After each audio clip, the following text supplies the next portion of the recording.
Oke, halo, assalamualaikum semua. Udah ada Mas Boy ya di situ ya. Saya unmute dulu. Halo Mas Boy. Assalamualaikum Mas Boy. Waalaikumsalam. Oke, terima kasih Mas Boy udah join di pertama kali nih. Kita bahas koperasi nih. Bentar, saya Sama-sama. karena host sendirian nih, jadi kan Hmm. prasmanan deh. Saya harus ngeklik admit dulu bentar. Oke. Selamat sore semuanya Bapak Ibu. Selamat sore. Ini NPAK Tegal, Kota Tegal, Kabupaten atau Oh, campur Mas Boy. Oh, Seluruh Indonesia Mas Boy. Seluruh oh yang Indonesia. itu ya, yang tergabung di apa? Kita ada grup notaris koperasi. Cerita. Oh iya. Nah, Oke. Oke ya, baik teman-teman, terima kasih ya sudah gabung. Jadi ini memang pertama kalinya. Mohon yang belum di mute, saya mute dulu semua ya. Sorry. Oke, saya mute dulu semua teman-teman. Jadi nanti kalau ada pertanyaan, nanti bisa lewat message aja di chat ya. Jadi karena diskusi ini memang masih terbatas, hanya 40 menit aja. Nanti ke depan mungkin bisa diperbaiki. Jadi nanti sifatnya kita diskusi aja. Memang hari ini belum ada materi seperti yang ditampilkan gitu, enggak. Mungkin lebih ke tanya jawab ya. Di sini alhamdulillah sudah bergabung dengan kita Mas Boyke Faizal. Beliau di bidang kelembagaan Kementerian Koperasi. Jadi insya Allah nanti kalau memang ada pertanyaan, utamanya kaitannya tentang bagaimana pendirian atau perubahan atau mungkin hal-hal teknis tentang kenotariatan, teknis tentang pendirian dan lain-lain bisa ditanyakan ke beliau. Dan kalau memang itu terkait sama AHU, karena beliau di Kemenkop kan, nah kalau di AHU nanti sambil kita sharing sambil kita jalan. Begitu ya. Saya persilakan untuk Mas Boy. Jadi gimana nih Mas Boy? Saat ini kan koperasi sudah berpindah ke AHU nih Mas. Ya kan? Ya. Jadi ada beberapa mungkin kendala atau ada update apa mungkin yang dari Kemenkop yang bisa disampaikan Mas Boy? Ya, terima kasih Pak Yulis dan Bapak Ibu semuanya. Perkenalkan, nama saya Boyke Faisal dari Deputi Bidang Kelembagaan Kementerian Koperasi pada Aspek Badan Koperasi. Ini pasti lama. Akhirnya 10 jam ngomong. Terdengar ya?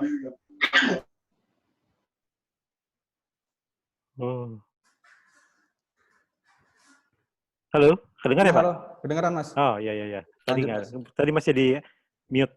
Iya. Ya, perkenalkan Bapak Ibu semua, nama saya Boyke Faisal dari Kementerian Koperasi pada Deputi Bidang Kelembagaan. Memang pada minggu-minggu kemarin Mas Yulis sudah mengajak koordinasi kepada saya untuk ada diajakan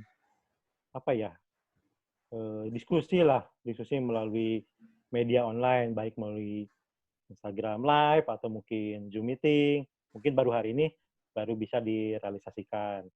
Dan ini mungkin tidak bisa terlalu lama karena Zoom Meeting kan waktunya terbatas ya, Pak Sulis ya? Ya, terbatas. 40 menit, kecuali memang sudah jadi member. Kalau member mungkin bisa lebih lama. Terkait masalah info terbaru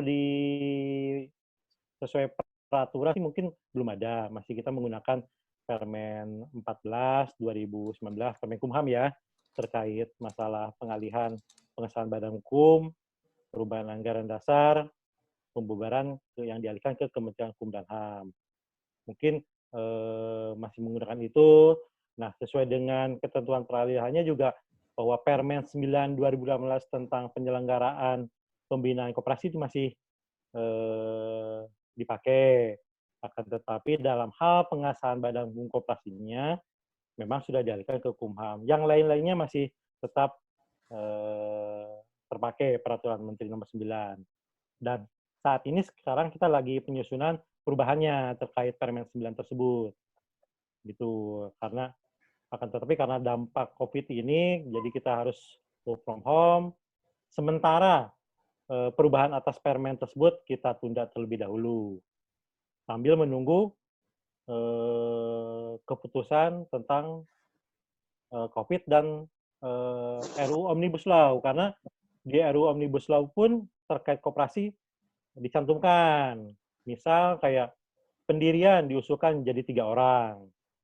Yang kedua, pola pengelolaan bisa dilakukan secara syariah.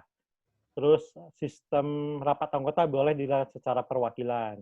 Nah, poin-poin tersebut tercantum di dalam RUU Omnibus Law. Kita menunggu apakah RUU Omnibus Law lanjut atau memang ditunda sesuai dengan keputusan pemerintah. Mungkin itu informasi yang dari saya. Selain itu, peraturan semuanya masih tetap dipakai. Sama ya, Mas? Sama, belum ada perubahan-perubahan lagi. Oke, memang sekarang masih menunggu revisian juga ya, Mas. Tadi apa yang mau direvisi Permenkop 9 2018 ya? Ya, Permenkop 9 tahun 2016 tentang penyelenggaraan dan pembinaan koperasi. Bukannya dengan Permenkumham 14 2019 itu dinyatakan sudah tidak berlaku dan nanti berarti produknya dari Permenkop lagi ya? Ya. Kalau di dalam Permenkumham 14/19 disebutkan bahwa dalam hal pengesahan, perubahan anggaran dasar dan pembubaran, itu dalam hal pengesahannya saja dialihkan ke Kumham. Tapi proses pembinaan, itu semuanya masih di Kementerian Koperasi. Ya betul. Gitu. Hanya pengesahannya saja. Oke, jadi hanya tentang pengesahannya aja berarti ya, Mas ya? Betul. Hanya mengenai pengesahannya saja. Selain daripada itu, masalah pembinaannya tetap di kami, prosesnya, diskusinya, komunikasinya, konsultasinya, tetap melibatkan Kementerian Koperasi dan dinas-dinas setempat. Gitu. Sebentar, ini kok ada yang nggak dengar suara ya? Yang lain dengar suaranya kah? Jelas kah suara kita? Jelas ya? Oke ya, jelas ya. Baik. Mungkin tadi yang pertama kali saya masih suaranya jelas di unmute ya. Oke, jelas ya. Oh, baik. ada Bu Elis nih. Ada. Apa kabar Bu Elis? Baik, alhamdulillah. Apa kabar Pak Boyke? Aku nyimak ya, senang. Makasih udah berbagi loh. Nah, kebetulan Bu Elis juga kemarin di teman-teman di Banten Serang juga bukan menawarkan ya, ada pembekalan pelatihan perkoperasian di Serang ya Bu ya. Iya. Saya sudah konsultasi, sudah koordinasi dengan pimpinan. Kalau hanya untuk diskusi aja, monggo silahkan. Tapi untuk ada output SK mungkin sementara kita tunda dulu. Tapi kalau di dalam hal untuk diskusi, komunikasi, silahkan. Kapanpun kami siap. Alhamdulillah. Gitu. Oh ya udah. Nanti aku bilang ke teman-teman ya, kita buat kelas yang agak. Betul. Kita buat kelas yang agak boleh, panjang Bu, Pak. kalau untuk silakan kalau mau berbagi sharing-sharing diskusi ya kita siap-siap. Gitu. Oke, lanjut. Jadi memang gini sih, Mas. Pak Boyke, aku nyimak. Maksud saya sih gini sih, memang diskusi perkoperasian nih saya lihat tuh sedikit sekali gitu Mas Boy, jarang sekali ya. Maksudnya di webinar yang mungkin sekarang lagi bermunculan itu bagaimana membahas koperasi itu nggak ada gitu. Dan itu betul. Bagi saya pribadi tuh, aduh, ini gimana nih kita notaris sendiri nggak aware tentang perkoperasian gitu kan. Nah, bagaimana nanti kalau ada update, ada klien datang nanya koperasi, terus kita nggak bisa kasih penjelasan kan juga nggak baik juga. Jadi memang kalau Kemenkop nanti membuka diskusi, dan alhamdulillah itu kita sambut dengan baik, Mas Boy. Baik, kalau ada yang mau tanya silahkan. Ya, di chatnya silahkan di chat aja. Biar saya izin juga Pak Yulis. Silakan. Mungkin kalau ada Bapak Ibu ada yang ingin menyelenggarakan, bisa undang kami secara kirim surat resmi ya. Mau diadakan penyelenggaraan forum diskusi, silakan aja. Kami siap. Nanti tujukan ke Deputi, nanti biar Pak Deputinya menunjuk siapa yang hadir di kesempatan tersebut. Gitu. Oke, terima kasih inputnya Mas. Memang ini dadakan ya kita ya. Jadi memang ya seperti gini Mas, di grup notaris koperasi itu kan kita ada sekitar 200-an orang kan. Jadi mereka itu ngomong, ayo dong bikin Zoom gitu kan, bahas tentang koperasian. Saya bilang, Kalau hanya sekedar kelas-kelas aja sih biasa gitu ya. Saya pengennya menghadirkan narasumber gitu, Menkop langsung bahkan. Dan alhamdulillah Mas Boy bisa gabung di kita hari ini. Ini ada pertanyaan nih Mas. Oke. Dari Ini saya jawab dulu yang dari Oke, silakan Mas Boy. Buni Putu ya. Ya, silakan. Mohon info, saya sedang mengajukan mutasi tempat kedudukan notaris koperasi dari Kabupaten Sumedang ke Kota Tangerang. Oh, silakan aja Ibu ajukan ke kami permohonan perubahan wilayahnya ya, perubahan wilayah NPAK-nya dari Kabupaten Sumedang ke Kota Tangerang. Nanti melampirkan SK notaris yang terbaru ya, yang di Kota Tangerang. Mungkin berita acaranya sama spesimen ditujukan ke Deputi Bidang Kelembagaan. Nanti kami ubah SKNPAK-nya menjadi Kota Tangerang. Oke, jadi mungkin nanti contoh formulir atau saya bisa share ke Mas Yulis ya? Boleh. Nanti di grup notaris koperasi kita share deh. Nanti bisa di-share. Oke. Terkait ada yang mau mengajukan SKNPAK atau mungkin perubahan wilayah notarisnya, nanti saya share ke Pak Yulis, nanti Pak Yulis bisa share ke teman-teman semuanya. Siap, lanjutin Mas Boy. Cuman izin juga, ini mungkin agak lama ya dengan posisi kita seperti sekarang, posisi work from home, jadi mungkin kurang efektif ya, jadi mungkin prosesnya agak lama Pak, terkait masalah SK tersebut. Karena pimpinan kami pun ya tidak tiap hari masuk kantor, gitu. Kita maklum Mas. Mudah-mudahan secepat. Kita maklum. Ini WFH kan? Ya minimal diajukan dulu. Ini di rumah? Iya. Di rumah. Di rumah ya, sama. Kalau kita mah enggak, WFH tetap aja kerja, Mas. Tetap aja kerja. Oke, lanjutin kita Mas. Kita piket. Ya. Di pertanyaan berikutnya. Yang mana ya? Berkaitan pembinaan sekarang sudah tidak sebagai kewajiban saya. Aduh. Banyak yang kelewat nih. Ini aja dulu, saya bacakan. Boleh. Oke, itu tadi berkaitan dengan pembinaan yang sekarang sudah tidak sebagai kewajiban, keharusan, syarat. Jadi pembinaan itu wajib atau enggak, Mas? Sebenarnya kalau pembinaan itu jadi kewajiban dari pemerintah ya, baik pemerintah kabupaten kota, provinsi, dan nasional di Kementerian Koperasi. Nah, kalau berdasarkan Undang-Undang 23 2014, masalah itu kan dibagi menjadi 3 wilayah keanggotaan, dan kita pun untuk masalah pembinaannya dibagi lagi. Kalau yang wilayah keanggotaan tingkat kabupaten, pembinaannya ada di Dinas Kabupaten Kota. Yang wilayah keanggotaannya lintas kabupaten kota atau orang lebih mengenalnya primer provinsi, itu pembinaannya di Dinas Provinsi. Dan yang wilayah keanggotaannya lintas provinsi, orang lebih mengenalnya dengan primer nasional, pembinaannya ada di Kementerian Koperasi dan UKM. Itu menjadi kewajiban bersama-sama sih, tidak hanya dari pemerintah, dari dinas kabupaten, provinsi atau kementerian, itu menjadi binaan kita semua. Tetap itu. Pembinaan tetap. Saya potong. Pertanyaannya itu saat mau mengajukan SK ini loh Mas, pendirian contohnya Mas, apakah pembinaan masih harus dilakukan? Penyuluhan, mungkin dia maksudnya penyuluhan. Penyuluhan mungkin gitu ya? Penyuluhan pendirian. Penyuluhan kali ya. Kalau penyuluhan sih di dalam Peraturan Menteri Nomor 9 Tahun 2018 dikatakan dapat dilakukan penyuluhan terlebih dahulu oleh pemerintah provinsi, kabupaten, dan Kementerian Koperasi. Ya kalau dapat ya boleh dilakukan, boleh tidak. Kami menyerahkan ke notaris. Tapi kami menyarankan sih agar dilakukan penyuluhan terlebih dahulu. Ya betul. Agar ada ada komunikasi lah dari masyarakat membuat koperasi dengan dinas setempat. Ya, karena banyak keluhan dari dinas-dinas setempat, kok tiba-tiba di data mereka jumlah koperasi bertambah, sedangkan tidak ada penyuluhan terlebih dahulu atau konsultasi. Nah ini makanya dengan ada penyuluhan itu bisa sebagai alat lah, media pembinaan dan penyuluhan terlebih dahulu. Ya kalau di ketentuan sih dapat. Memang betul. Dan selalu mungkin kalau pas saya bawakan materi juga saya selalu sampaikan itu bahwa ya memang itu secara ketentuan dapat kan, cuma kita sebagai notaris tetap harus koordinasi dengan baik ke dinas gitu kan. Karena pernah kejadian mungkin di beberapa tempat ada koperasi berdiri langsung jegrek gitu kan, tanpa ada pemberitahuan atau apa, terus dinasnya langsung ngomong gitu. Lah ini kok tiba-tiba ada koperasi muncul gitu, kita nggak tahu gitu kan. Nah, alangkah baiknya kalau memang ada pendirian, memang seharusnya notaris ataupun si pihak koperasi berkirim surat untuk diadakan penyuluhan.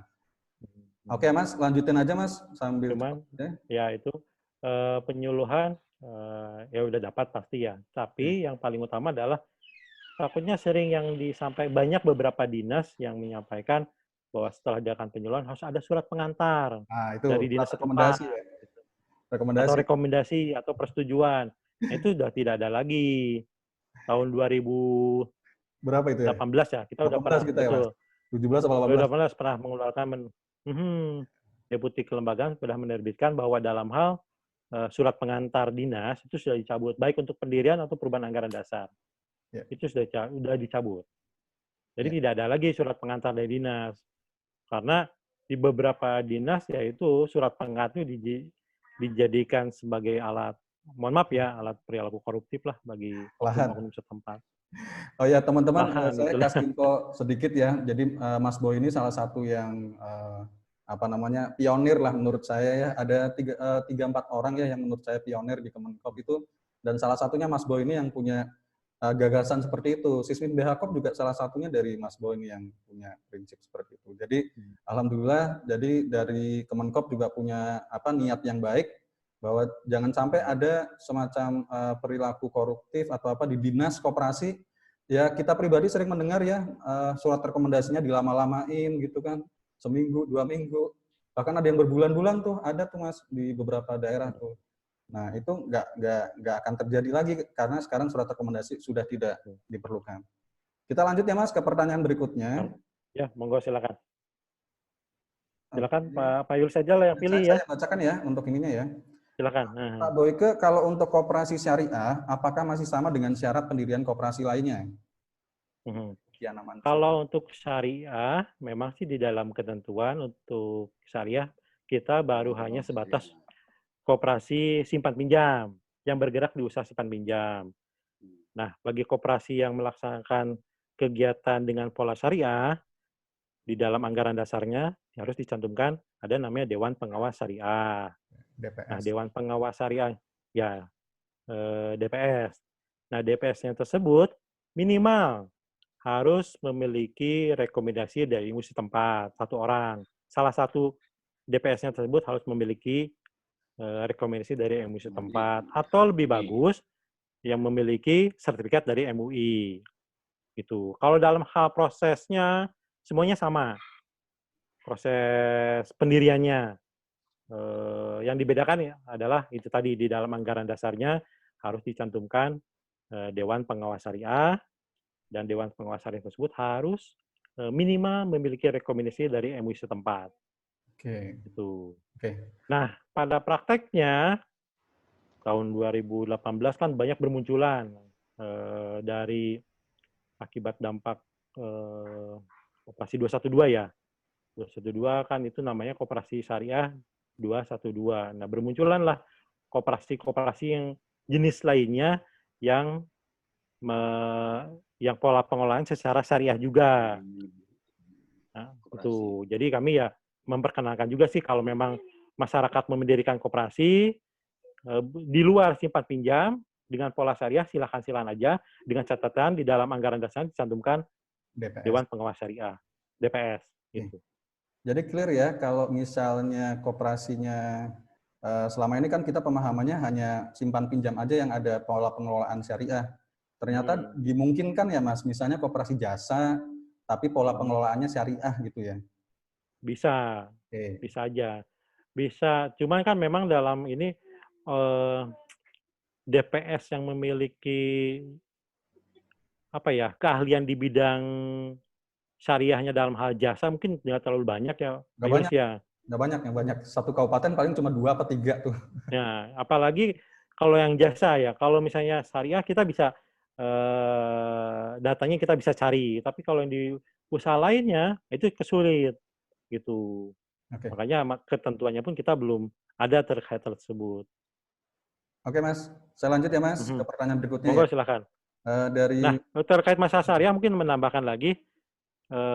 Mudah-mudahan kalau nanti RUU Omnibus Law ini sudah jadi, atau mungkin RUU Koperasi yang baru juga sudah bisa dilaksanakan. Masalah syariah itu sudah tercantum di dalam bab khusus. Ya, ya, oke. Bab khusus. Jadi landasan hukumnya kita makin jelas kalau sudah dicantumkan di dalam undang-undang. Oke, Gitu. Mas Boy. Jadi untuk syariah nanti Ya. akan dibahas berarti ya di peraturan Ya, berikutnya. di dalam draft RUU-nya sudah tercantum.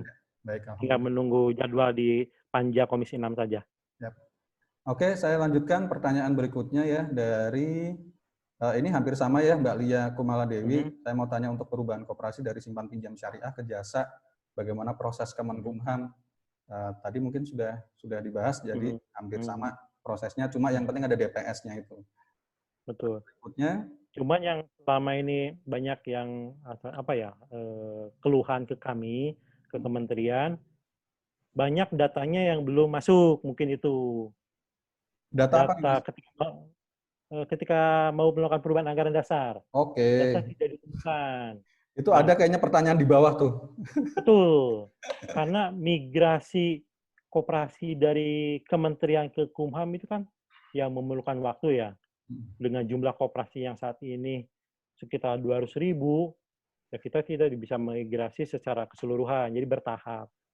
Makanya ada beberapa koperasi yang melakukan perubahan anggaran dasar, datanya belum ditemukan di Kumham, karena belum termigrasi di Kementerian Koperasi dengan ke Kumham. Atau mungkin juga NIK-nya belum diupdate. Data di NIK-nya. Itu bisa.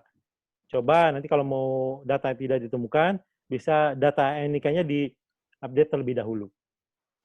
Gitu. Oke, Mas, saya lanjutkan lagi. Sorry kita rada cepat ya, karena waktunya juga cuma 40 menit nih. Ya, nggak apa-apa. Oke ya.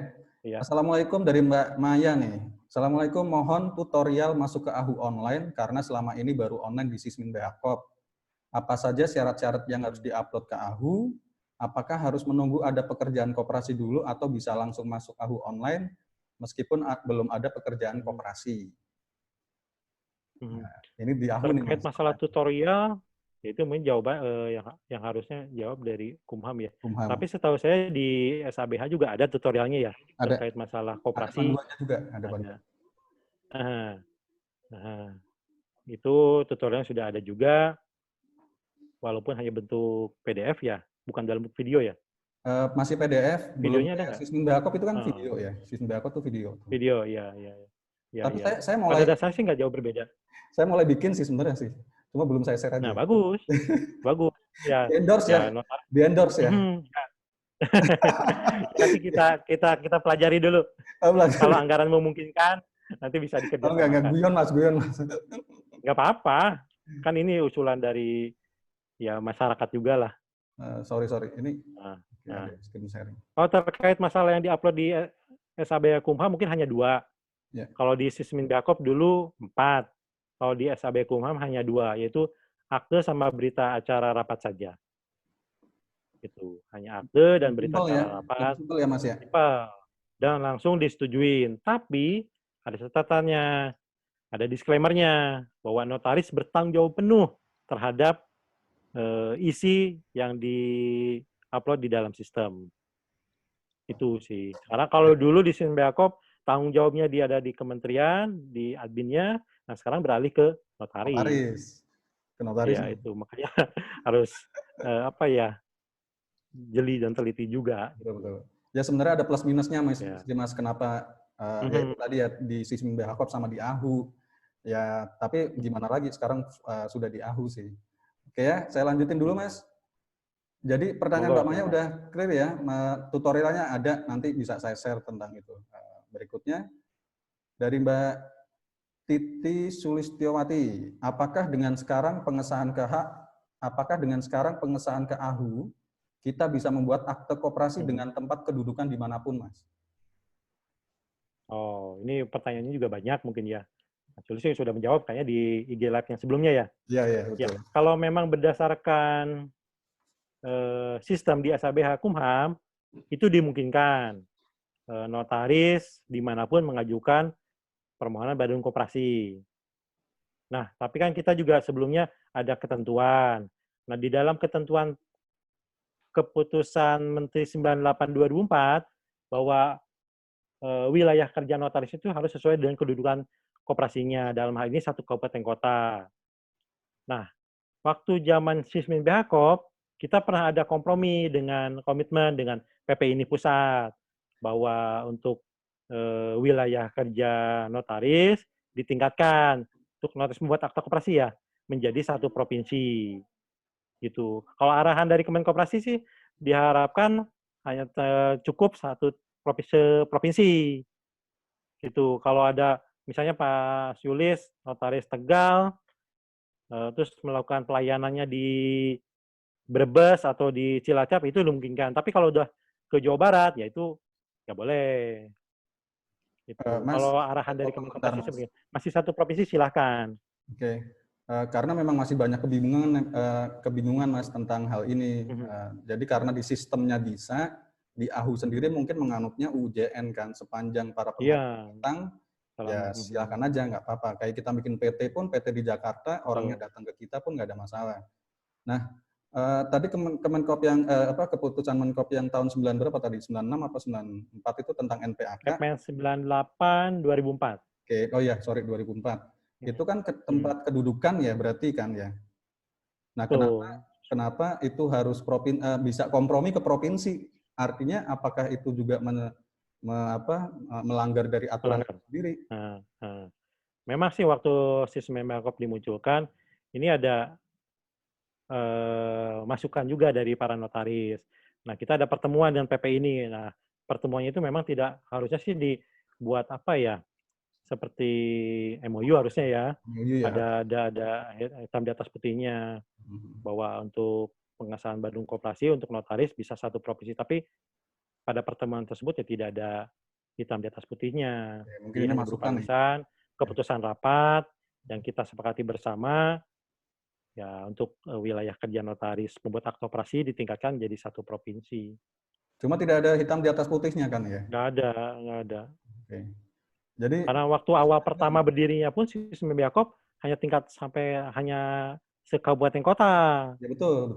Notaris betul. Tapi kan ada masukan dari notaris dan PP ini dan menurut kami ya usulan itu mungkin ya baik.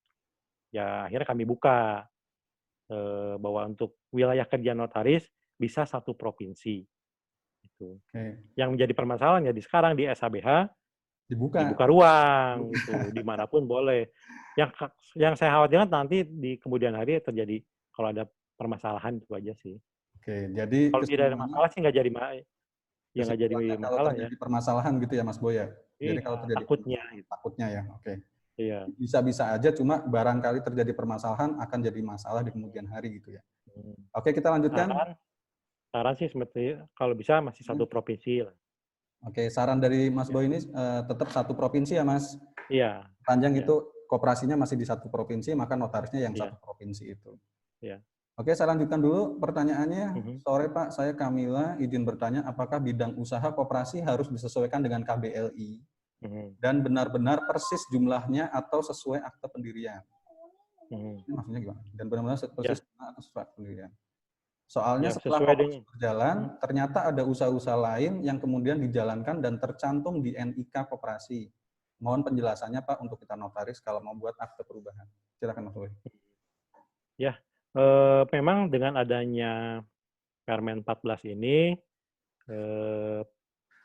bahwa untuk usaha koperasi memang harus sesuai KBLI. Kalau saya lihat di sini dalam hal mungkin perubahan anggaran dasarnya ya. Iya, ketika dia mau PAD. Iya, mau PAD, ya nanti harus disesuaikan dengan KBLI yang sesuai dengan yang tercantum di Peraturan Kepala BPS nomor 19 tahun 2017. Itu harus sesuai. Kalau usahanya ada 10, ya cantumkan KBLI ke 10 usaha tersebut. Cuma setahu saya sekarang KBLI itu lagi ada perubahan. Oke. Nomor KBLI mohon dicek ya. Kemarin ada surat dari, saya lupa dari Kumham atau dari BPS ya. BPS kan, kalau KBLI itu BPS bukan ya? Iya, BPS-nya. Upgrading masalah ini nomor KBLI usulannya. Oh, akan ada perubahan berarti ya? Ya, kan kalau lihat KBLI yang sekarang kayak usaha simpan pinjam konvensional dan syariah itu nomor KBLI-nya sama. Dicampur ya? Dicampur, masih gabung. Nah, Ya kami sih mengusulkan itu dibedakan. Iya, betul, betul. Gitu. Dan itu kan sejak 2015 kalau nggak salah ya, yang Ya, jadi memang harus ada perubahan. ya. Oke, saya lanjutkan lagi pertanyaannya teman-teman ya, mengingat waktu. Kalau pendiri, ini dari Mbak Galuh, dari Pekanbaru kalau nggak salah nih. Kalau pendiri KTP-nya di Sumatera Utara, jadi pendirinya itu KTP-nya Sumatera Utara, tapi kedudukan koperasinya di Kampar, Riau. Anggota KTP Riau, saya coba cari NIK dengan memasukkan provinsi, kota, kabupaten, nama koperasi, kok nggak bisa ketemu. Oh, ini mau melakukan PAD kali ya? Yang Galuh nih, Mas. Ya. Bentar ya. Kalau pendiri KTP Sumut, kedudukan koperasi di Kampar Riau. Anggota KTP Riau, saya coba cari NIK dengan memasukkan provinsi, kota, kabupaten, nama. Iya, dia masukin ini di kolom PAD kayaknya nih. Jadi nggak ketemu, data tidak ditemukan nih kayaknya. Iya, ya harus menyesuaikan dulu ya. Mungkin salah satu para pendirinya di luar Riau. Aduh kok, bentar. Hilang ya, Mas? Hilang ya? Oke, Iya. itu udah di everyone tuh. Kayaknya, oh tadi Japri ternyata. Oh, itu data nggak ditemukan tuh maksudnya Mas Boy. Oke ya, nanti ya tadi mungkin data. salah satunya itu tadi, Ya. mungkin belum migrasi data koperasinya dari Kementerian Koperasi ke Kumham. Salah satunya itu tadi bisa dilakukan dengan update NIK-nya. Mungkin ada beberapa data yang harus disesuaikan, termasuk ya itu tadi pengurusnya. Kalau ada yang baru, mungkinnya harus disesuaikan. Jadi harus diupdate. Pertanyaan berikutnya Mas, ini dari Pak Edward Pamunjak nih, aduh suhu saya nih. Jadi koperasi syariah selain simpan pinjam, apakah boleh melakukan kegiatan lainnya Mas? Selain simpan pinjam? Koperasi syariah selain simpan pinjam, berarti di luar simpan pinjam ya? Jadi koperasi syariah ya kan? selain simpan, iya berarti selain simpan pinjam nih Mas. Nah, ya jasa pemasaran gitu kan? Tapi boleh, dia syariah, ya boleh. gitu. Tapi dia syariah. Nah, boleh aja. Boleh kan? Boleh. Nah, misalkan gini, yang syariahnya itu mungkin unit simpan pinjamnya. USPPS ya. USPPS. Dan usaha utamanya misalnya jasa pertokoan, itu kan konvensional. Atau bengkel, ya silakan aja. Jadi di dalam satu koperasi ada dua pola. Pola konvensional untuk usaha utamanya tadi jasa hotel. Nah, untuk simpan pinjamnya dilakukan secara syariah, USPPS. Boleh, itu diperkenankan. Asal jangan unit simpan pinjamnya itu ada dua pola. Oh iya. Ada unit pinjam secara konvensional, ada unit simpan pinjam secara syariah. Itu tidak boleh. Pola untuk USP hanya satu. Pilih salah satu. Itu aja. Ya, jadi clear ya Pak Edward. Saya lanjutkan lagi. Sore dari Mbak Moiliana. Saya ingin bertanya apabila dalam pendirian koperasi, domisili anggotanya sesuai KTP itu ada yang beda domisili provinsi, Mas. Jadi misalnya ada yang KTP-nya Kota Tangerang, ada Kota Bogor, dan di Jakarta Barat. Apakah jumlah anggotanya ada batasan minimal, harus berapa orang, dan penyuluhannya akan dilakukan oleh dinas koperasi mana, provinsi atau daerah? Terima kasih banyak. Oke, ya. Kalau lihat dari pertanyaannya, mungkin ini wilayah keanggotaan sudah nasional, karena sudah lintas provinsi ya. Ada yang dari Banten, ada yang dari Jawa Barat, ada yang dari DKI. Dalam hal anggota tetap syarat minimal 20 orang untuk pendirian koperasi. Tapi kami harapkan sih tidak 20, kalau bisa lebih banyak lebih bagus lah. Ya. Itu lebih banyak. Kalau syarat pendirian memang 20. Nah, untuk wilayah keanggotaan ini masuk ke lintas provinsi atau nasional. Nah, siapa yang memberikan penyuluhan terkait hal tersebut? Apakah dari kabupaten, provinsi, atau di nasional? Kalau berdasarkan ketentuan itu harus dari Kementerian Koperasi. Kementerian Koperasi. Akan tetapi kan Kementerian Koperasi pun punya dinas provinsi dan dinas kabupaten kota, itu kan bagian dari kaki tangan Kementerian Koperasi. Silakan aja. Dalam hal penyuluhan bisa dilakukan oleh dinas kabupaten dan provinsi juga. Nggak jadi masalah. Ya. Jadi nggak ada masalah ya Mas, meskipun itu dinas kota atau provinsi yang melakukan penyuluhan. Karena kalau semua harus dilakukan oleh kementerian, kementerian juga terbatas anggaran, terbatas SDM. Kalau masih di Bogor mungkin masih dimungkinkan, masih dekat. Tapi kalau yang di Papua, misalnya di Sulawesi, kan itu sangat tidak efektif. Oke. Gitu. Terima kasih Mas, lanjut ya. Berikutnya Mbak Titi lagi nih, saya belum jadi NPAK, tapi sudah punya sertifikat koperasi tahunnya 2005, Mas. Apakah untuk saat ini bisa langsung membuat akte koperasi atau harus ngurus SK NPAK-nya? Ya harus ngurus SK NPAK-nya. Karena nanti kan ketika diajukan di dalam SABH Kumham, data Bu Titi kan harus tercantum di sana. Nah, salah satu dokumennya itu adalah SK NPAK. Itu untuk apa ya? Untuk notifikasi, untuk registrasinya lah. Nanti saya cek apakah di nama Ibu ada nggak di tahun 2005. Kalau memang ada sebagai NPAK, Ibu tinggal mengajukan aja permohonan SK-nya ke Kementerian Koperasi. Nanti contoh dan segala macam saya forward ke Pak Yulis deh ya. Pak Yulis nanti bisa forward ke Bu Titi. Oke, siap. Ini sama kayak pertanyaan yang tadi nih.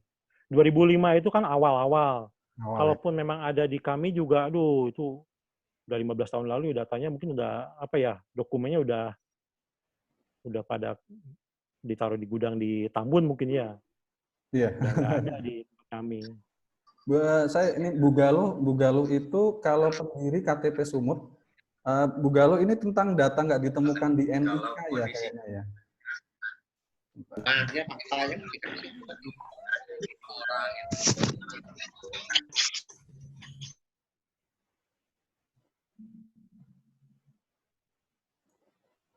Oke, Mas Boy?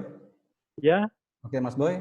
Jadi ini Bu Galuh masih menanyakan mencari NIK dengan memasukkan provinsi, kota, kabupaten, nama koperasi.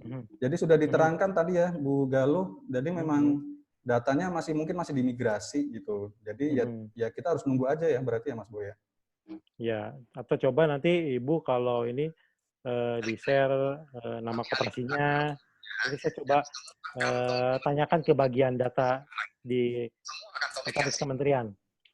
Apakah data koperasi Ibu sudah dimigrasi enggak ke Kumham gitu. Ini ada yang bocor ya. Lanjut berangkat pulang. Baru berapa langkah muncul lagi nenek-nenek.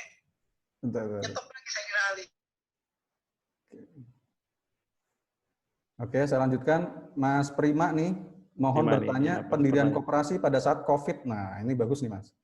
Pendirian koperasi pada saat situasi seperti ini nih, apakah pada saat rapat anggota pendirian koperasi itu diberikan kemudahan terkait dengan rapat tersebut yang bisa dilakukan dengan door to door mungkin atau apa? Silahkan. Silakan. Ini kan untuk rapat pendiriannya ya? Ya, ini pendirian. Rapat pendiriannya bisa macam-macam ya, bisa mungkin dengan cara Zoom meeting juga silakan. Boleh ya berarti ya? Boleh. Cuman memang kalau untuk dalam rapat anggota nih, kayak rapat anggota tahunan. Nah, ini sekarang kan sebenarnya kemarin tuh di bulan Maret tuh masa-masanya rapat anggota tahunan. Nah, betul. Nah, dengan dampak COVID ini kan beberapa daerah sudah menetapkan PSBB. Dan untuk dilarang ada pertemuan-pertemuan kumpul secara yang kumpul orang banyak. Apakah mungkin koperasi melakukan rapat anggota secara online?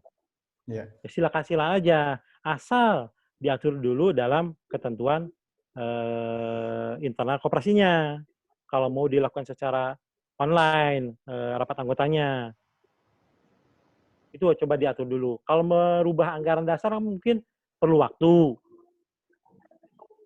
Di ART buatlah ada mungkin aturan internal kayak di anggaran rumah tangga. Yang penting ada cantolan lah bahwa karena dampak COVID ini tidak boleh diperkenalkan ada pertemuan langsung dengan mengumpulkan banyak.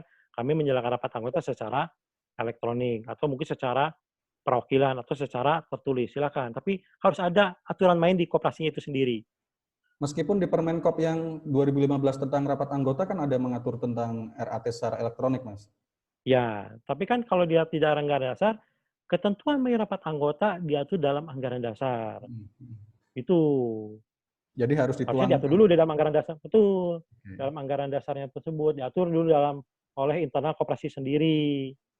Cantolannya dulu. Nah, baru kalau ada cantolannya, aturannya boleh dilakukan secara tertulis, kelompok, atau secara online, kalau media elektronik. Apakah harus di anggaran dasar atau anggaran rumah tangga tadi, Mas? Boleh ya, ART boleh? Kalau di dalam ini anggaran dasar sih, kalau berdasarkan undang-undang ya. Cuman kalau dengan kondisi kayak gini kan, kalau merubah anggaran dasar, Ada harus ada pertemuan lagi itu. Iya, harusnya ada apa ya? Ada diskresi lah ya terkait hal ini. Harusnya sih. Oke, jadi kesimpulannya untuk rapat kalau menurut saya sih pendirian itu bisa dilakukan secara online berarti ya Mas ya. Untuk yang pendirian. Tuh, pendirian apa kalau pendirian masih bisa lah, masih bisa oke. Masih oke kalau misalnya mau pakai Zoom pun nggak apa-apa rapat pendirian. Silakan. Tapi yang rapat AD harus ada tercantum dalam anggaran dasar atau di situasi situasi saat ini kita bisa mungkin ada diskresi, mungkin diatur dalam ART, mungkin itu dimungkinkan berarti ya Mas? Ya, itu dimungkinkan. Harusnya tapi pihak kementerian pun, pihak pemerintah kalau membuat surat edaran terkait itu hanya sekedar himbauan ke koperasinya. Tidak bisa mewajibkan intervensi ya, nggak boleh. Karena kan di dalam undang-undangnya pun itu diatur dalam anggaran dasar koperasinya. Oke Mas, ini lanjut lagi dari user nih siapa nih? Kemarin ada salah satu koperasi yang mengadakan RAT dengan sistem tertulis. Jadi diwakili anggota door to door gitu, dan itu katanya arahan dari Dinas Koperasi Kabupaten. Berarti diperbolehkan ya. Ini RAT berarti dia RAT ya. Ya boleh-boleh aja. Boleh-boleh aja selama diatur terlebih dahulu dalam aturan main internal koperasinya. Ada. Secara tertulis di dalam Permen 19 tahun 2015 juga ada aturan mainnya. Jadi undangan dikirim dulu ke yang bersangkutan, termasuk laporan pertanggungjawabannya, laporan pertanggungjawaban pengurus dan pengawas. 2 minggu sebelum, setelah itu baru biar para anggota mempelajari, nah baru mengasih masukan terkait laporan RAT tersebut. Ya.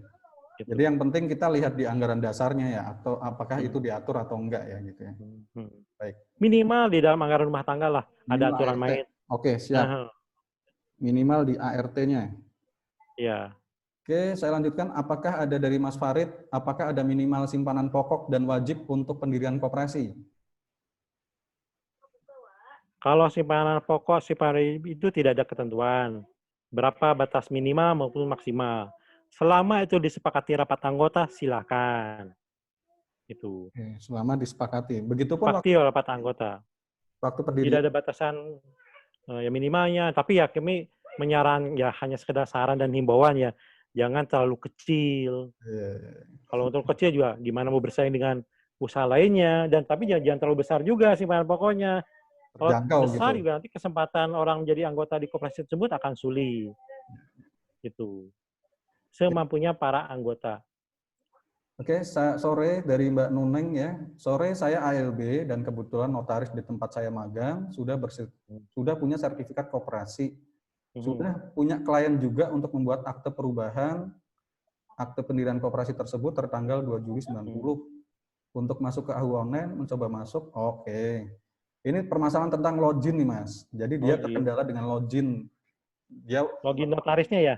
Betul. Itu gimana Mas kalau ada notaris yang terkendala login Mas? Kalau sudah punya SK-NPAK-nya, bisa di-share ke saya, bisa dikirim ke saya, nanti saya coba komunikasikan dengan di bagian AHU. Gitu. Nanti Bu Nuneng Marlina ini, coba kalau sudah ada punya SK-NPAK-nya, bisa dikirim ke saya by WhatsApp, nanti saya kirim ke bagian AHU untuk diaktifkan gitu. Alhamdulillah. Thank you banget nih Mas Boy udah. Kalau bagian yang masih Semiakop ya tinggal klik-klik aja sama saya gitu kalau kayak gini. Kalau sekarang di sana harus berjenjang jadinya. Oke, ini udah nggak ada pertanyaan lagi ya. Sekarang saya gantian dong. Saya mau nanya. Ada satu-satu. Oke. Kok hilang ini tadi? Nomor saya bisa di-share sih, Mbak Yulis di sini, nggak apa-apa. Saya nanti screen share dulu. Nanti saya share ke teman-teman. Kalau ada yang nanya, monggo silakan. Ya. Silakan teman-teman kalau ada yang masih mau tanya dengan sisa waktu ini. Jadi Mas Boy, saya ada titipan pertanyaan sebenarnya dari teman grup notaris koperasi itu kan tentang data tidak ditemukan itu kadang-kadang kita ada perbedaan antara NIK dengan ODS itu loh Mas. Oh iya. Maksudnya misal namanya panjang gitu kan. Di Betul, NIK betul. itu kan namanya panjang, koperasi simpan pinjam maju Hmm. sejahtera abadi. Ternyata di ODS tulisannya nggak ODS-nya, seperti itu gitu. Betul, betul. Itu gimana Mas tentang perbedaan? Ya ini udah kita komunikasikan juga ke bagian data ya. Karena itu tadi data di NIK sama ODS ternyata ya tidak sinkron. Itu akhirnya ya membuat jadi kalau memerlukan perubahan anggaran dasar akan sulit. Gitu. Kita udah komunikasi dengan bagian data agar terkait masalah NIK dan ODS ini harus sinkron karena menyangkut perubahan anggaran dasar ya. Mungkin ini salah satunya data koperasi Tianukan salah satunya ini karena NIK sama ODS-nya berbeda. Jadi ODS tuh yang bisa buka siapa Mas? Misalnya kan kita nggak mungkin kan hubungi Mas Boy terus gitu kan. Teman-teman ODS itu adanya ya di bagian data sih. Kalau NIK kan sebenarnya bisa dibuka siapa aja ya. Di nik.depkop itu. Ya, kalau ODS di bagian data. Kalau di dinas pun bisa buka nggak? Dinas bisa buka ODS nggak? Saya kurang tahu yang asal dia harus ini dulu apa? Kayak download aplikasinya ya. Iya. Mungkin aplikasinya di bagian data. Dinas mungkin bisa sih sebenarnya. Harusnya sih. Coba aja diminta surat resmi lah yang bisa data ODS-nya. Jadi teman-teman kalau memang nanti ditemukan data tidak ditemukan ketika waktu PAD, itu teman-teman bisa cek ke dinas, suruh buka, kok suruh sih maksudnya, minta untuk dibukakan ODS gitu. Jadi antara ODS dan NIK-nya tuh dicocokkan, apakah sama atau enggak gitu. Biasanya yang data nggak ditemukan karena ada perbedaan antara ODS dengan NIK. Ya. Oke Pak, ini ada pertanyaan lagi Mas Boy.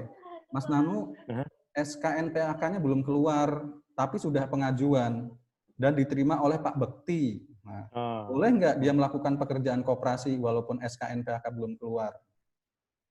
Kalau hanya mengerjakan silakan, tapi untuk akses ke SABH Kumhamnya mungkin sulit. Ya, betul. Nah, belum bisa. Tapi kalau mau proses pendiriannya silakan aja ya, membuat aktenya dulu. Tapi nanti perubahan. Ini perubahan kayaknya deh. Oh iya benar, pendirian Mas. Boleh berarti ya? Nanti saya cek ya atas nama Bu Foni Teresia. Ini temennya Mas, dia temennya kayaknya. Ya. Temen yang ya, untuk atas nama, temennya. Temennya dia. Oh, siap. Nanti jawab aja Mbak Foni namanya siapa, nanti kita teruskan ke... Memang Mas Bekti ya memang petugas ini ya untuk membuat SKNPAK. Salah satu di bagian Badan Hukum Koperasi juga. Oke. Nanti saya cek dulu. Tapi namanya siapa nih ya? Kita perlu klarifikasi mungkin namanya. Apakah sudah keluar atau belum? Tahu saya kemarin ada beberapa yang sudah terbit SKNPAK-nya. Jadi pengajuannya tetap ke Kemenkop kan, Mas? Tetap. Untuk SKNPAK tetap ke Kemenkop. Oke. Tentang ini karena udah nggak ada yang nanya nih, saya mau nanya sekarang kayak. Boleh ya? Iya. Mas, tentang NIK nih Mas. NIK. Jadi terutama untuk koperasi yang baru-baru nih Mas. Maksudnya baru didirikan lewat AHU. Misal saya bikin koperasi lewat koperasi.ahu. Nah itu apakah bisa langsung dilakukan perubahan misal dalam jangka waktu 6 bulan gitu? Kan NIK-nya belum maksud saya. Iya. Nah inilah jadi waktu kemarin kita penyusunan Permen 1419 di komitmen sebelumnya sih untuk NIK ini nanti yang menyusun adalah Kumham. Jadi kalau dari Kumham setelah SK keluar langsung terbit dengan NIK-nya. Ini komitmen dulu waktu kita penyusunan Permen 14. Nah ketika sekarang sudah terbit Permennya, dari Kumham menyerahkan kembali ke Kementerian Koperasi untuk NIK-nya. Itu ya, akhirnya ya kalau mau mengajukan kan secara manual bagi koperasi yang baru. Pengajuan NIK-nya ya. Yeah. Walaupun pada awalnya komitmen kita tuh tadi harusnya ketika Badan Hukum keluar sekaligus dengan NIK-nya. Yang mengeluarkannya Kumham waktu penyusunan permennya tersebut. Tapi ketika permen sudah jadi, dari Kumham menyerahkan kembali ke Kementerian Koperasi. Permen berapa Mas yang udah jadi itu Mas? 1419 yang tentang pengesahan Badan Koperasi Kumham. Ya, okay. Nah, waktu penyusunannya itu waktu di Kumham untuk NIK-nya sekaligus dengan Badan Hukum. Iya. Makanya jadi ada dua output. Ada kolom Ya? NIK sebenarnya di AHU itu ada kolom NIK, Mas, ketika kita sudah mendirikan. Itu makanya komitmen dari sebelumnya sih NIK keluar langsung dengan SK Badan Hukum. Nggak tahu, saya nggak ngerti pas ketika permen sudah jadi, sistem sudah jadi, untuk NIK dikembalikan lagi ke Kementerian Koperasi. Oke, Mas, ini ada pertanyaan lagi, Mas. Secara manual. Pak, maaf, untuk Dewan Pengawas Syariah itu sebenarnya masuknya di pengawas atau berdiri sendiri ya organnya? Kemudian walaupun cuma satu orang, apakah tetap disebut sebagai DPS? Di luar pengawas. Memang sih kalau di dalam struktur agensi koperasi, Dewan Pengawas Syariah tidak ada. Kita mengenalkan rapat anggota, pengurus, dan pengawas. Nah, dengan adanya Permen 15, Permen 16 di tahun 2016, kita ada mengenalnya ada Dewan Pengawas Syariah. Itu di luar badan pengawas yang lain. Jadi itu berdiri sendiri. Dia kayak konsultan masalah ekonomi syariah koperasi tersebut. Gitu. Jadi terpisah ya? Terpisah. Strukturnya terpisah. Gitu. Di luar struktur organisasi koperasi. Apakah mungkin ini saya nambahkan tentang pengawas, kadang-kadang ada yang nanya juga, berapa sih jumlahnya, Mas, pengawas itu, Mas, dalam satu koperasi gitu? Dan pengurus harus berapa gitu? Kalau di dalam Permen 918, pengurus harus ganjil dan minimal 3 orang. Harus ganjil minimal 3 orang untuk pengurus. Pengurus harus ganjil pengawas, ya? Oke. Pengawasnya tidak ada ketentuan. Mau 1, 2, 3 ya silakan. Tapi kami menyarankan kembali kalau bisa sama dengan pengurus. Kalau pengurus 3 ya pengawasnya pun 3. Oke, jadi udah jelas ya teman-teman, kalau pengurus itu yang wajib ganjil, jadi ketua, sekretaris, bendahara misalnya, itu kan 3. Nah kalau pengawas, tadi seperti Mas Boy katakan, tidak ada ketentuannya ya, tapi sebisa mungkin disamakan dengan pengurus tadi. Oke. Nah, kalau untuk namanya pun, tadi kan sebutkan ada ketua, sekretaris, bendahara. Kalau koperasinya mau memberikan nama yang lain, silakan. Mau pakai direktur, pakai apa ya, presiden, ya silakan aja. Boleh. Tapi umum nggak ya? Umum nggak, Mas, kayak gitu, Mas? Ada kayak gitu? Ada sih, ada di Tangerang itu ada koperasi BNMI ya, itu udah presiden koperasi. Oke. Dan koperasinya sudah besar. Oke. Kita malah baru tahu ya, bisa kayak gitu ya. Oke. Boleh aja. Direktur silahkan. CEO ya silahkan. CEO rasa koperasi gitu ya. Ya, koperasi kan perusahaan juga. Iya, betul. Oke, lanjut. Sore yang mau saya tanyakan, bagaimana proses perubahan koperasi konven menjadi syariah? Ini udah tadi ya. Bagaimana proses perubahan koperasi konven menjadi koperasi syariah? Adakah ketentuan khusus? Ada. Tadi Mas bisa dijawab dulu, Mas. Dari konvensional menjadi syariah, tetap ya satu sih, harus ada Dewan Pengawas Syariah. DPS ya. Okay. DPS. Tadi ada pertanyaan kalau nggak salah, bolehkah satu untuk DPS? Iya, satu untuk. Memang sih dalam ketentuan namanya badan Dewan Pengawas Syariah, Dewan Pengawas Syariah. Berarti kan harus lebih dari satu. Tapi minimal salah satu dari Dewan Pengawas Syariah tersebut memiliki sertifikat rekomendasi dari MUI setempat atau sertifikat dari MUI. Minimal salah satunya memiliki sertifikat atau rekomendasi dari MUI. Tapi jumlahnya harus lebih dari satu. Oke, ini ada pertanyaan lain. Pada sistem AHU itu belum menunjang penyesuaian koperasi. Ini maksudnya apa nih penyesuaian koperasi? Untuk koperasi yang pendiriannya oleh dinas. Oh, maksudnya akte lama nih, Mas. Akte dinas. Itu gimana mekanismenya, Mas? Oh iya, ya kan kalau nggak salah di dalam ketika mau klik PAD cantumkan NIK. Notaris sebelumnya, ya kan ya? Nah, ya kalau memang yang membuat akte dulu adalah para pendiri atau dinas, ya itu dilewatin aja.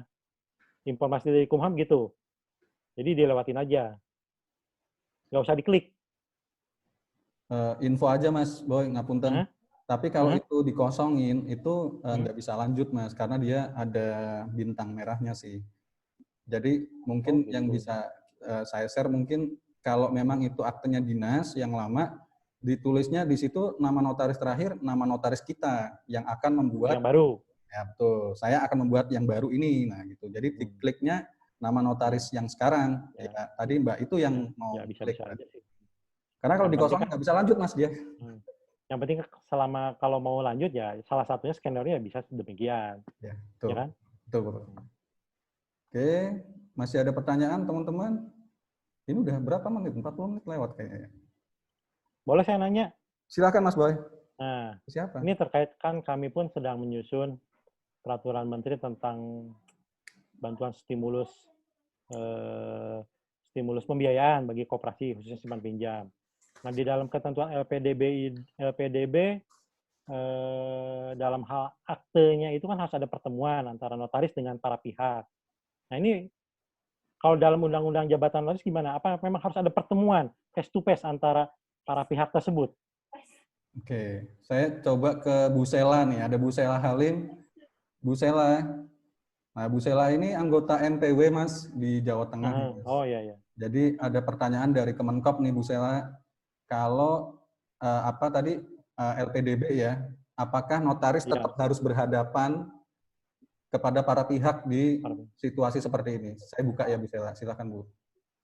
Selamat sore Pak Stoike. Selamat sore Bu. Ya. Jadi memang saat ini kita sedang menghadapi situasi darurat ya, boleh dibilang seperti itu. Tapi sejauh ini mengenai tata cara notaris melaksanakan pekerjaannya itu belum ada perubahan. Ya. Jadi tetap memang harus ada yang menghadap. Tapi katakanlah kalau dari 20 orang itu rapat ya, kan bisa saja memberikan kuasa ke satu orang. Jadi tidak harus semuanya bersama-sama, tapi ada lembaga kuasa yang bisa dilaksanakan. Begitu Pak. Tapi ketentuan untuk menghadapnya itu tetap masih ada. Wajib. Secara online nggak bisa ya Bu ya? Belum ada aturannya. Belum ada aturannya untuk itu. Yang seperti untuk rapat gitu ya. Rapat bisa saja seperti tadi sarannya Mas Boyke itu dibuat secara sirkuler. Secara sirkuler. Jadi bukan online, tapi sirkuler. Ya, ya. Gitu. Itu bisa dibuat ketentuannya. Tapi kalau untuk online, masalahnya adalah kembali buktinya apa? Iya sih. Karena kita masih berpegang pada tanda tangan basah. Tapi kalau sirkuler, nah itu bisa dilakukan tanda tangan basah. Ya, oke. Ya, makasih Bu. Ini masukannya nanti buat penyusunan peraturan menteri penyaluran bantuan dari LPDB dalam hal untuk notarisnya memang ya, demikian. Belum ada undang-undang perubahan atasnya Bu ya. Sama mungkin ketentuan teknisnya lah terkait hal tersebut. Ya, jadi memang kesimpulannya belum ada aturan yang melandasi Mas tentang kita notaris bisa lewat online gitu, harus memang saat ini memang harus berhadapan sih. Gitu. Iya iya. Mungkin sedikit tentang LPDB tadi Mas, itu apa sih Mas? Program apa Mas? Mungkin bisa biar kita punya info tentang itu. LPDB itu lembaga pengelola dana bergulir. Jadi Kementerian Koperasi ini selain di struktur organisasinya selain ada 6 deputi kelembagaan, pengawasan dan lain-lain, kita mempunyai 2 BLU, yaitu Lembaga Layanan Pemasaran, Gedung Smesco itu, Smesco Center, sama Lembaga Pengelola Dana Bergulir, LPDB, namanya LPDB, itu penyaluran dana bergulir bagi koperasi-koperasi. Nah sekarang kan dengan adanya COVID-19 ini, kinerja dari koperasi khususnya KSP kan amat 11 dalam hal likuiditasnya.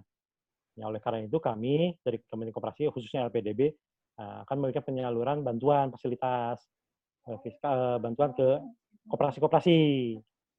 Nah di mekanisme ini kan harus ada di akadnya mungkin nanti ya setelah kalau pencairan kan ada dengan notaris.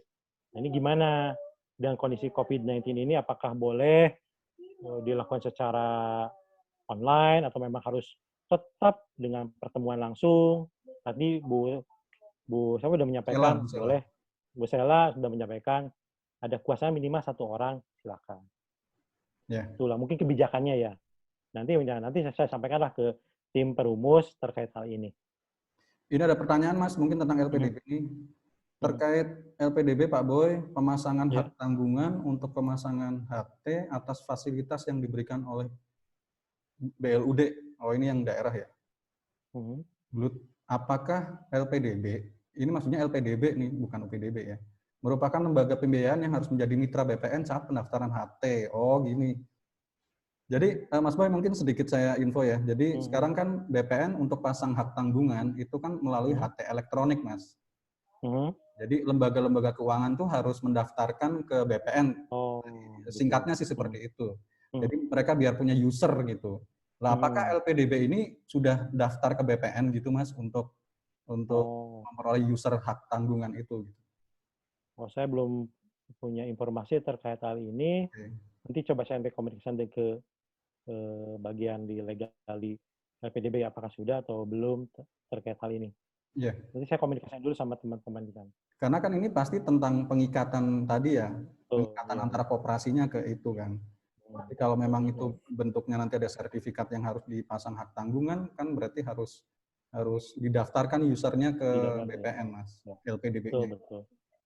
Saya belum ada informasi terkait hal ini, nanti coba saya tanya dulu ke bagian di LPDB. Baik. Gitu. Silakan teman-teman, udah jam 5:02 barangkali udah mau persiapan buka.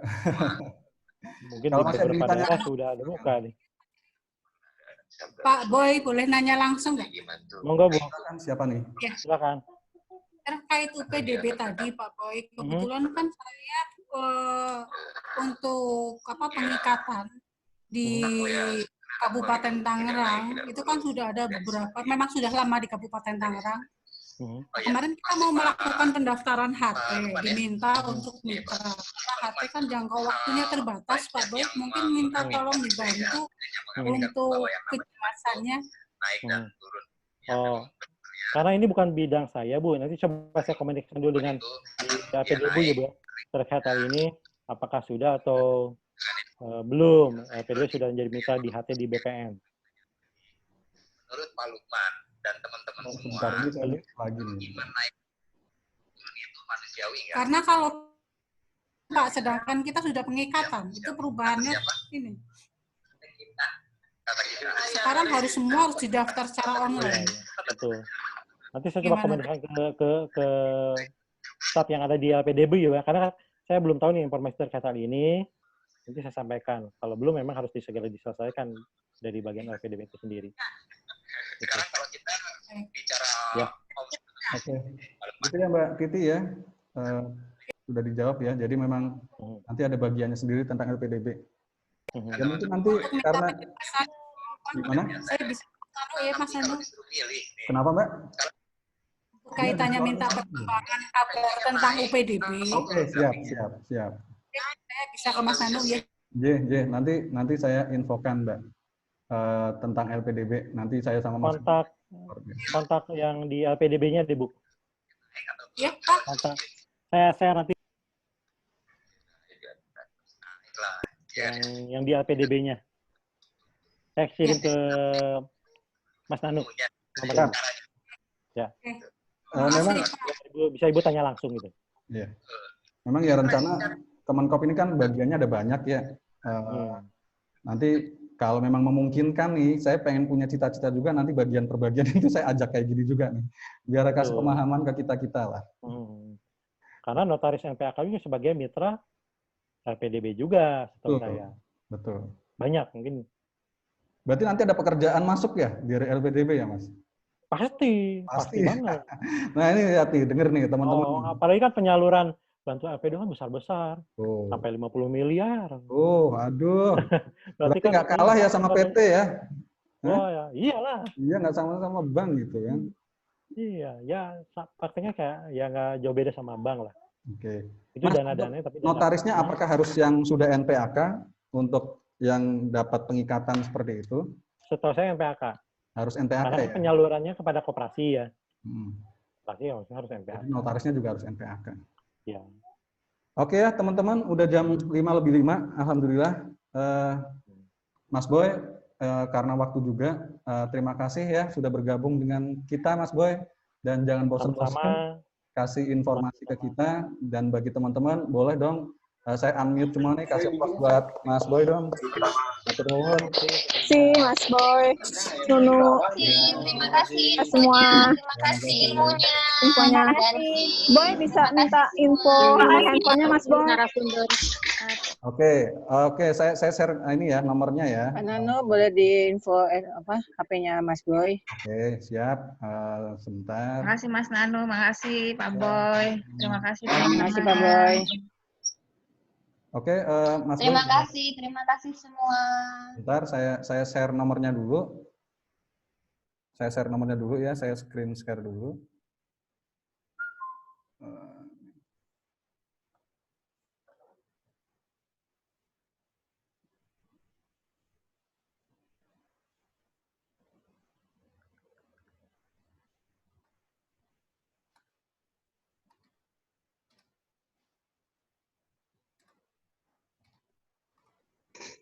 Nggak kelihatan, kecil banget. Bentar, saya gedein, sabar. Bentar, udah gedein. Nah, tuh. Ntar ditulis WA juga bisa tuh, Mas Nano. Oh iya ya. Di NPK juga bisa kan? Astagfirullahaladzim, Mas Nano. Please deh. Sabar, kalian. Jangan diserbu sayangnya ya. Jangan grogi. Grogi Umi, diserbu sama Ama Umi. HP semua ya, kalau nomor HP saya nggak usah ya. Nggak perlu ya. Perlu aja sih.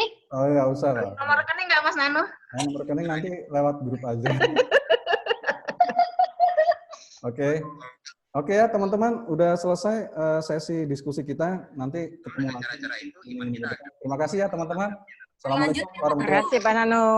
Assalamualaikum. Tapi insya Allah orang-orang yang beriman dan bertakwa. Terima kasih. Assalamualaikum. Waalaikumsalam.